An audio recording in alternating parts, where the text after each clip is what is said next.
Assalamualaikum warahmatullahi wabarakatuh. Halo semuanya, perkenalkan nama saya Marsha Shalia dengan NIM 0805 1282 42972 dari kelas L2 jurusan Ilmu Kelautan angkatan 2024.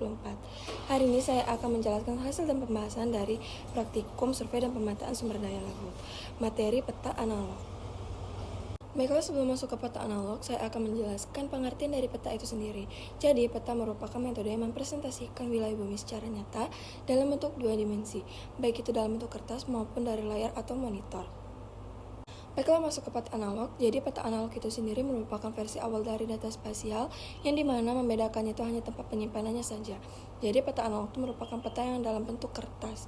Nah, jadi peta analog itu juga dibuat oleh seorang kartografer yang memiliki ketelitian dan keprofesionalan yang sangat tinggi, sehingga peta analog sendiri memiliki nilai atau unsur estetika. Membahas mengenai peta di pengertian sendiri, saya tadi menjelaskan bahwa ada dua jenis peta, yaitu peta kertas atau peta analog dan peta layar atau monitor atau peta digital.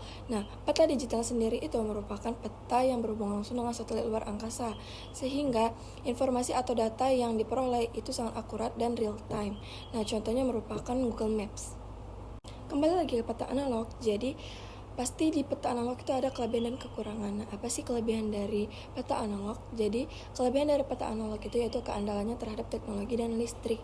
Jadi, kita tidak perlu lagi menggunakan listrik ataupun wifi atau data untuk data seluler maksudnya untuk mengaktifkan atau melihat peta melalui peta analog, karena bentuk peta analog sendiri itu merupakan peta kertas, sehingga kita tidak membutuhkan yang namanya teknologi ataupun sinyal maupun baterai.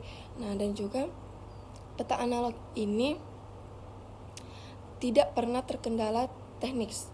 Jadi kalau misalnya peta-peta seperti peta digital itu pasti tentunya ada kemungkinan adanya kendalanya teknis dan juga sangat membutuhkan sinyal dan teknologi lain seperti baterai. Kekurangan dari peta analog yaitu informasi yang kita peroleh itu tidak real time, dan juga ukuran dari peta analog itu sendiri sangat tidak efisien untuk dibawa kemanapun, karena peta analog itu bentuk kertas yang sangat besar sehingga tidak memungkinkan kita untuk membawanya dan sangat tidak relatif atau tidak efisien untuk dibawa kemanapun. Selain itu juga peta analog itu dapat berfungsi sebagai media pembelajaran geografis.